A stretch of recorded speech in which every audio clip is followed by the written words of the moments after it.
Have you ever seen a flower fighting to push its way through concrete? Most would tell you that the concrete is too hard, too unbreakable for anything so fragile. But that flower, that uncomplicated, determined life force, doesn't understand it's meant to fail. It doesn't see the impossible. It just keeps going until the impossible cracks. I've spent my life seeing individuals construct their own concrete prisons and then complain about why they can't grow. Today, I'm going to tell you the truth that broke my own limitations. A truth that the ancient philosophers knew thousands of years ago before I was born. The superior man is distressed by his lack of ability, not frozen by it, not identified by it. Distressed by it, that discomfort, that divine discontent, is the seed of all greatness. But beware. What I'm going to tell you isn't comfortable. It isn't wrapped in pretty affirmations or feel-good platitudes. You know precisely what I'm describing, don't you? The moment when you see that your biggest enemy isn't the world out there. It's the voice within you that says you've done enough, you're good enough, stay comfortable, stay safe. It sounds like a friend, but it's the killer of your potential. The superior man isn't distressed because he's failing. He's distressed because he knows he could be more. He could give more. He could transcend what he is today and become something greater tomorrow. This distress isn't weakness. It's the highest form of self-awareness. It's the tension between what is and what could be. And without that tension, no growth. Without that distress, there is no transcendence. I recall the moment I really understood this principle. I was 16 and training my knuckles raw against a wooden dummy. Hour after hour, day after day. My form was crisp, my speed dazzling. My master would nod his head in approval as I executed form after flawless form. But it all felt hollow. I could sense it. A hollowness that underlay all that technical proficiency. That night, after everyone had departed, I surprised myself in the mirror in the middle of movement. What I saw froze me. Behind all that technique was a boy who was hiding behind technique, hiding behind discipline, hiding behind the security of what he already knew he could do well. And in that instant, I knew that the most formidable opponent I would ever encounter wasn't sitting in front of me. It was looking back at me in that mirror. Society has conditioned you to flee from what makes you uncomfortable, hasn't it? To find validation at all times. To judge your self-worth by the outside world's successes and other people's affirmations. Your social media timeline bombards you with others' highlight reels as you sit wondering where you're going wrong. Your schooling conditioned you to pass exams but not to push boundaries. Your culture rewards you for being comfortable, not challenged. And in this search for comfort, you've lost sight of the fundamental truth. The strength that makes us human is not our capacity to avoid pain. It's our capacity to move toward it with intention, to be troubled by our limitations, and to employ that trouble as fuel, not as a reason to shrink, but as a reason to grow. When I arrived in America, I was greeted with closed doors and dogmatic thinking. You cannot teach non-Chinese people.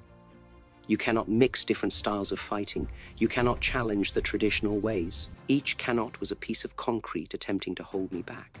Each restriction was an invitation to give up on what was, rather than bring into being what could be. But here's what everybody always fails to grasp. Those limitations were not barriers. They were possibilities. Every no was a test saying, how much do you desire this? How resourceful can you be? How truly can you trust your own way? The superior man does not curse the darkness of his constraints. He ignites a flame with the pain they bring him.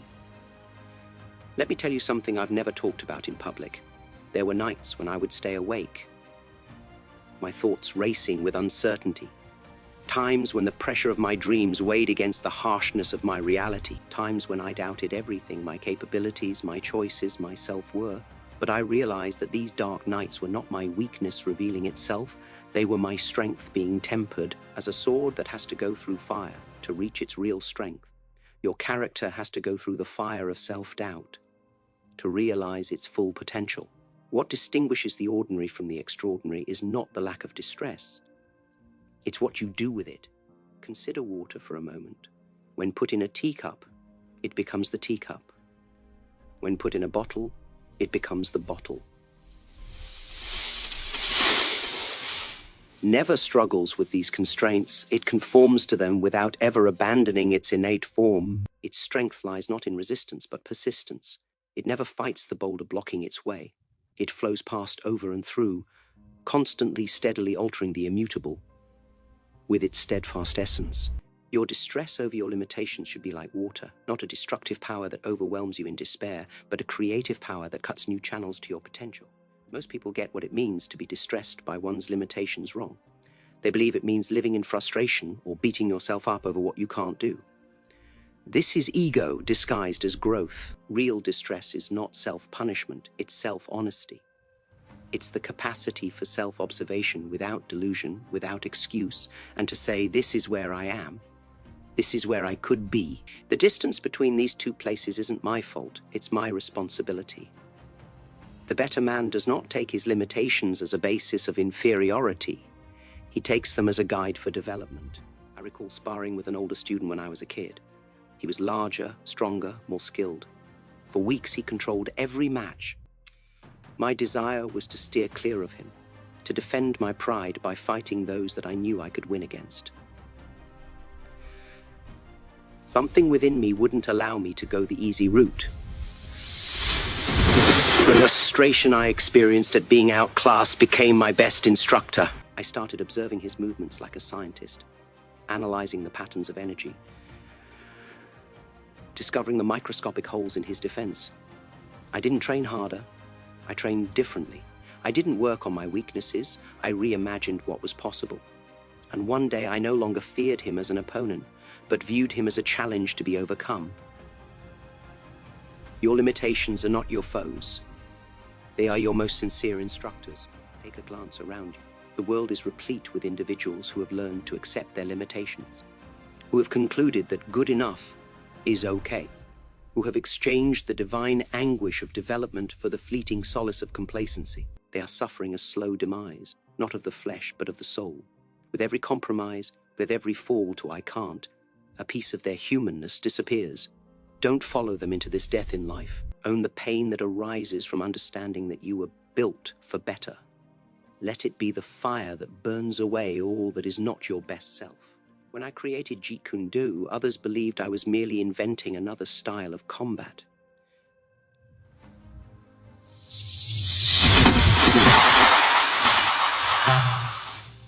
Contribute to the confusion.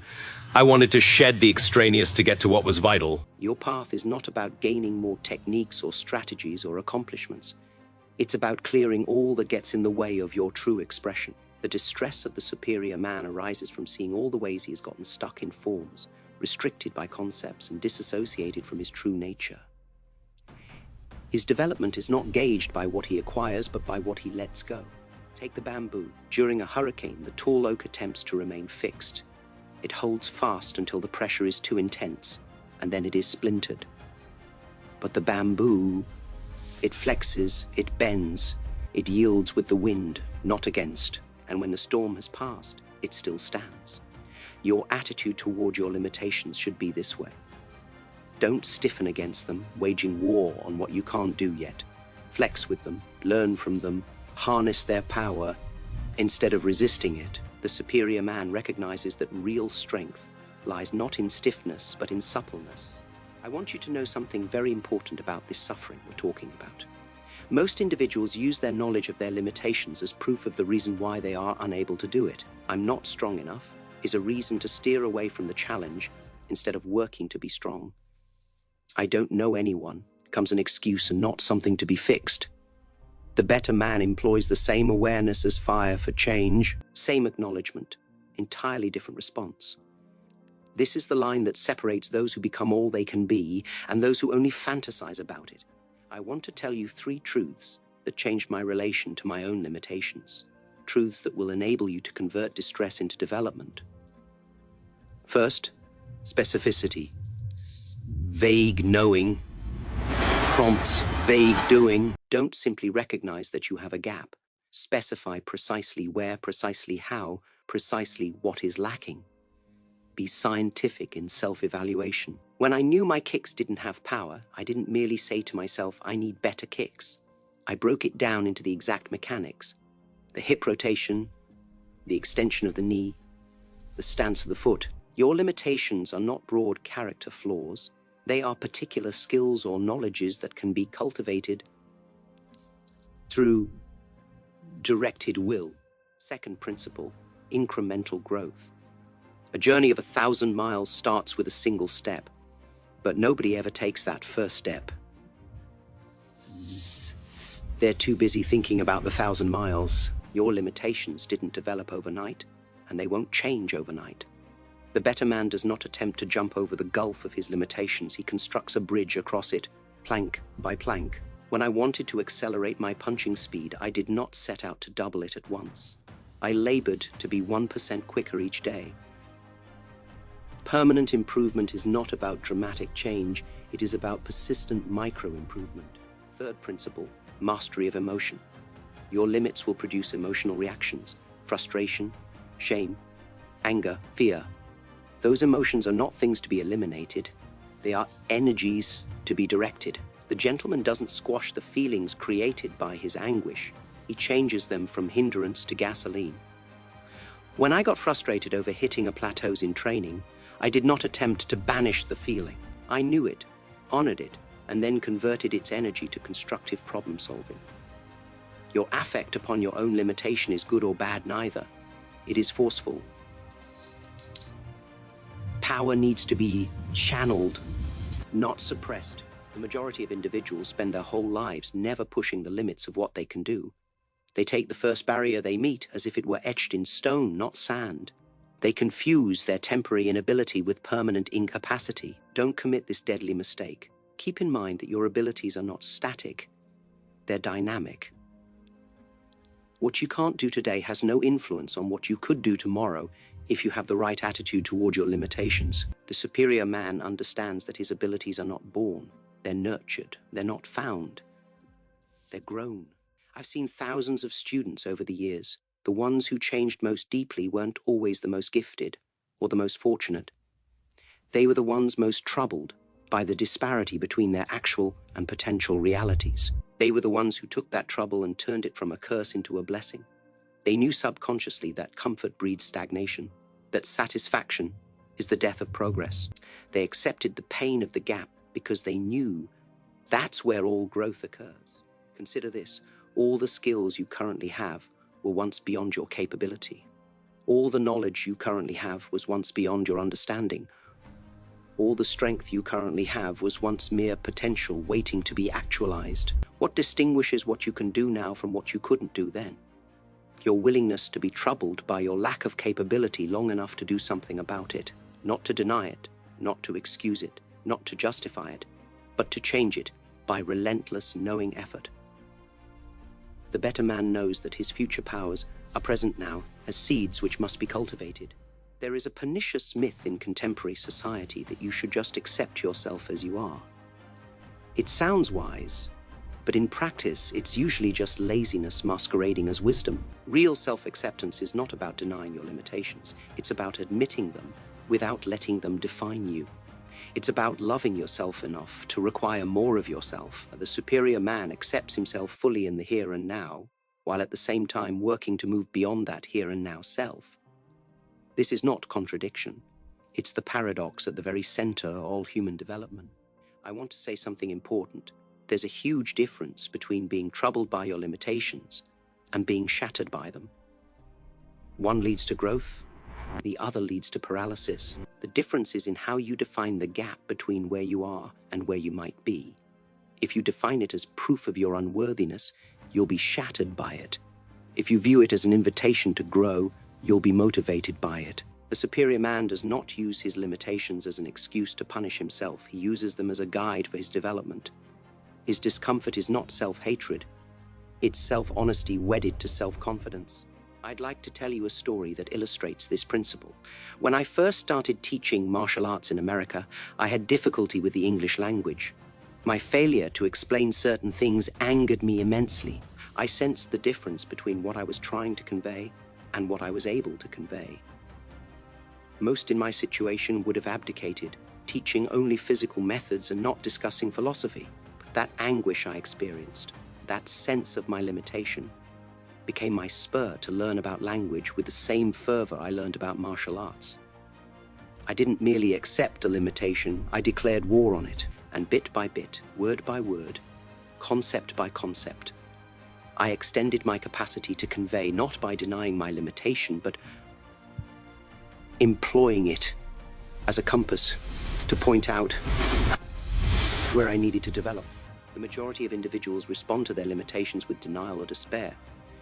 They either pretend that the limitations don't exist or they let themselves become defeated by them. Both answers are derived from the same place: fear. Fear of not measuring up. Fear of the effort to change. Fear of confrontation with how far short you're falling from where you believe you need to be. The superior man does his limitations in a different spirit altogether: determination. He recognizes them for what they are, feels the discomfort they bring, and directs that discomfort into purposeful action. Not wild action, not panicked action, intentional, concentrated, steady action. Look at water breaking through barriers. It doesn't blow past them with force. It doesn't sidestep them altogether. It takes the path of least resistance, while it keeps its all-important forward motion. It changes its shape without losing its content. It seeps where it appears impassable by insistent, gentle pressure, and not by dramatic force. Your approach to your limitations must have this water-like quality: fluid but unstoppable, adaptive but uncompromising in your forward progress. Don't try to break through your limitations with force alone. Find the natural pathways for your growth. Here's a truth. Most motivational speakers won't tell you, sometimes the distress of facing your limitations will feel unbearable. Will be times when you'll want to go back to comfortable illusions or familiar inadequacies, times when the distance between what you are and what you might be seems too great to cross. These times aren't failures of your path, they're necessary parts of it. The superior man doesn't anticipate the path of development to be comfortable or linear. He understands that change involves death of old selves, old beliefs, old habits, and death is seldom easy. Welcome these painful moments as proof that true change is taking place. I've seen that most people use their limitations as a defense mechanism. I can't give a speech becomes a shield against the risk of being exposed. I'm not a creative person is a shield against the threat of creating something that may be criticized. I don't understand technology as a shield against the need to work with a world in transition. Your own limitations can be comfortable because they're known, because they reduce expectations, because they provide you with excuses to shun risks. But this comfort is an illusion, and the cost to you is your potential. The better man recognizes that the pain of development is always less acute than the silence of desperation from realizing you have the potential for more. Let me clarify something. Being troubled by your limitations does not equate to living with chronic discontent or self-loathing. It means cultivating the ability to balance two truths at once: gratitude for where you've come from and insight into how far you might go. It is not about beating yourself up over what you don't have. It is about respecting yourself enough to continue growing. The superior man does not employ his distress as proof against himself. He employs it as data for his subsequent evolution. His self-consciousness is not a sword for attacking himself, but a lever for transforming himself. I want to offer 4 concrete practices that will enable you to shift the distress of your inadequacies into the driving force of your development. First, the inventory of incompetence. Once a week, put down 3 concrete skills you do not possess that are hindering your development. Not character traits, not faults. Concrete capabilities you can learn through training. Be hard on yourself, but not judgmental. This has nothing to do with shame and everything to do with clarity. You cannot change what you don't see. Second practice, the incremental challenge. For every limitation you recognize, create a challenge that pushes you just a little beyond your current level. Not so far that you know you'll fail, but far enough that you can't be sure you'll succeed. If speaking in public makes you shake with fear, don't begin by giving a TED lecture. Begin by speaking up at a small meeting. Keep in mind, the difference between your existing talent and potential lies traversed a step at a time rather than a jump. Third practice, the ritual of reflection. After every try at breaking past a constraint, sit down and reflect on 3 questions. What did I get right? What did I get wrong? What will I change next time? Don't merely have experiences, pull the lessons out of them. The superior man doesn't merely act, he reflects on his actions. This reflection isn't about critiquing your performance, it's about making your approach better. Fourth practice, the honoring of expansion.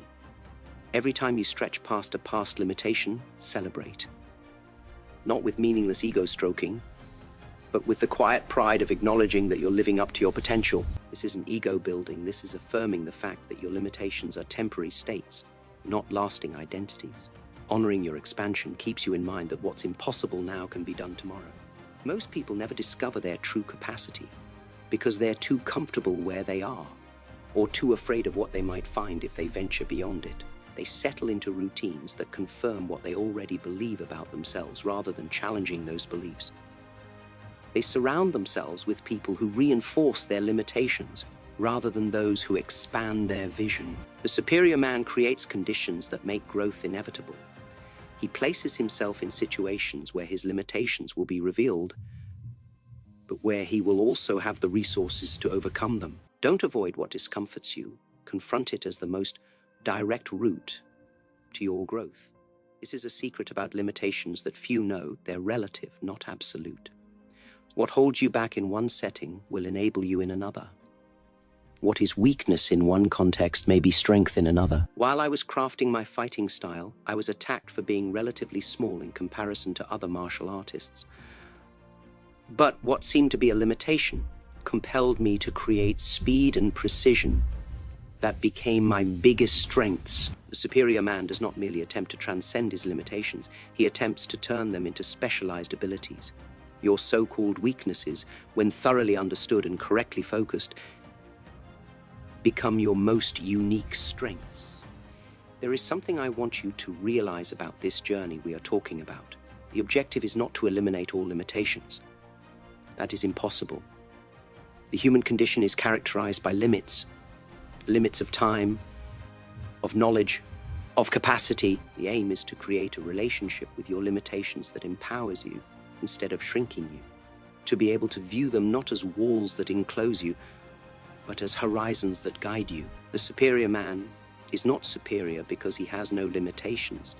He's superior because he utilizes his consciousness of his limitations as a compass for his development instead of a limitation on his potential. Most people believe power is derived from concealing weaknesses or denying limitations. They build sophisticated masks of competence, feigning to know more than they do, to be more than they are. But real power, the kind that endures rather than drains, is derived from radical honesty about where you are and unshakable faith in where you can go. The superior man doesn't have to pretend because he's not invested in being perfect. He's dedicated to becoming more whole. His power lies not in the image he creates, but in the reality he's building through his openness to confronting and changing his own limitations. I'd like to speak to the voice that you're hearing at this moment. Not my voice, but the one that's going on inside your head and has been commenting on everything I've spoken. It may be commenting, "This sounds fine, but it doesn't work for me in my particular case." Or, "I've attempted to change in the past and didn't succeed." Or even, "Who does he think he is to lecture me about my potential?" Listen to this voice. It's the same voice that's talked you into embracing the limitations that never were yours to begin with. It's the voice that turns momentary challenges into lifelong identities. The superior man doesn't quiet this voice. He hears it, challenges it, and won't allow it to be the final authority on what's possible for him. Let me tell you something profound I've noticed over decades of teaching. The most dangerous constraints aren't the ones placed upon you by circumstances or other individuals. They're the ones you've internalized and assumed as fact. The narratives you tell yourself about yourself and what you can do. I'm not a math person. I don't have willpower. I'm too old to learn that. I'm not the creative type. These are not observations. They're sentences of imprisonment you've authored for yourself. The superior man looks at these narratives with critical eyes, questioning not only whether they are useful, but whether they are even accurate. Here's a great question that has helped inform my own path. Is this limitation real? Or have I simply reached the edge of my current capabilities? Most people get the two mixed up. They confuse the edge of their current ability with the edge of their potential. They attempt something once, they struggle, and they say, "I can't do this," instead of "I can't do this yet." The superior man gets this distinction automatically. He understands that most of what appears to be limitation is actually skill unlearned, understanding unreached, strength uncultivated. His anguish is not in running up against the line, but in knowing it's time to move it outward. I want to share with you about a certain type of limitation that's particularly toxic. The limitation of identity. The narratives you use to describe who you essentially are. These are not merely thoughts, blueprints, reality. When you express, "I'm not an assertive person," you're not merely observing how things are now, you're reinforcing the neural circuits that sustain it. The superior man is careful regarding the identities that he assumes. He doesn't define himself on what he presently can't do, but on what he's resolved to become. He doesn't tell us, "I'm bad at relationships." He tells us, "I'm building my connection capacity." This isn't semantic tricks. This is the distinction between a fixed and a growth mind. Most of us come to our limitations with the aggression of opposition. We rebel against them, resist them, fight them as adversaries. This incites internal conflict, a domestic war of the self that saps the very energy required for change. The superior man approaches his limitations with the energy of integration. He acknowledges them as aspects of his current reality, without rejecting them or being defined by them. He doesn't waste energy fighting what is. He invests it in creating what could be. Your relationship with your limitations sets the tone for your entire growth journey. Make it one of stubborn acceptance and resolute crossing over, rather than denial or conflict. Here's something on a personal note that few understand.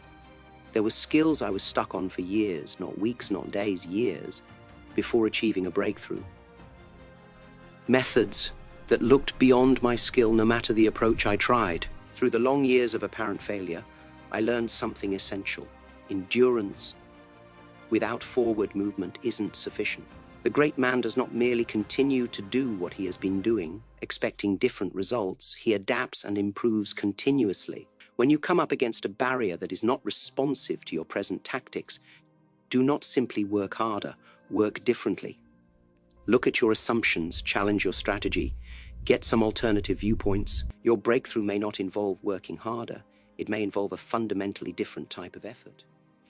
I've found that a lot of people take their own awareness of their limitations and use it as an excuse to limit their ambitions instead of broadening their abilities. They use the phrase, "I'm not good at public speaking, so I'll stay away from jobs that involve it," rather than "I'm not good at public speaking yet, so I'll learn it." They let what they can't yet do dictate what they will try to do.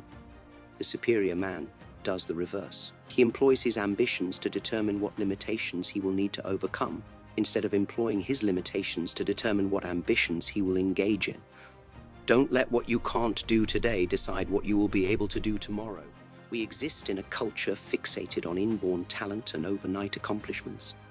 We celebrate the prodigy who can do effortlessly what others struggle to accomplish with years of practice. This creates the dangerous illusion that if something doesn't come easily to you, it's not for you.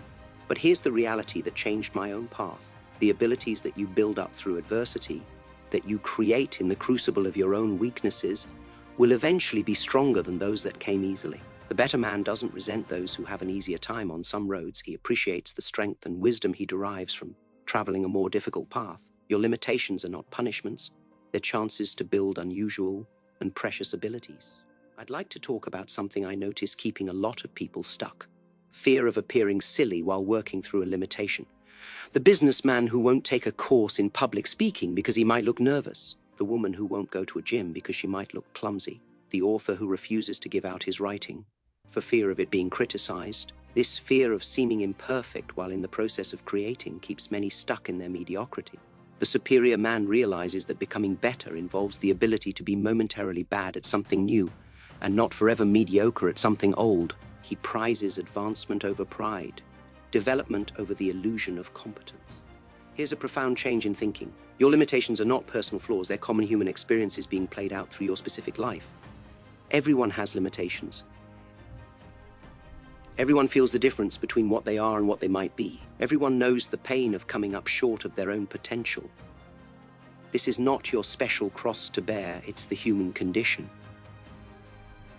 The superior man does not feel alone or specially defective because of his defects. He feels part of mankind through them. This attitude turns shame into common experience and transforms distress from a burden that destroys into a force that drives toward growth.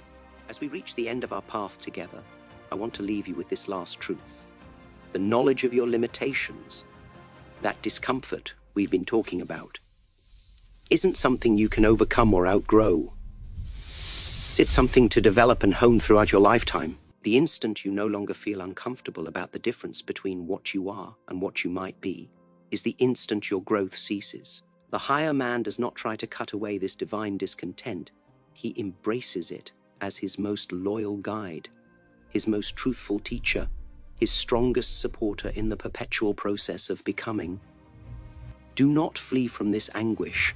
Befriend it. It is not your foe. It is the voice of your highest self, calling you to your fullest expression. Recall the flower pushing through concrete that I spoke of at the start. You are that flower.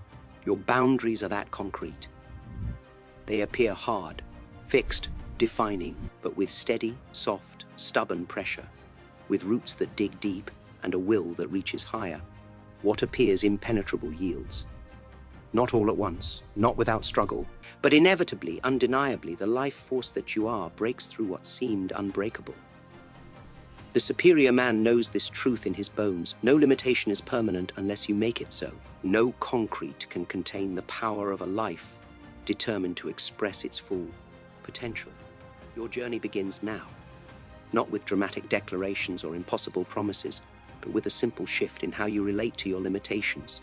See them clearly, feel the distress they cause, and then, this is the crucial part, use that distress not as evidence against yourself, but as energy for your transformation.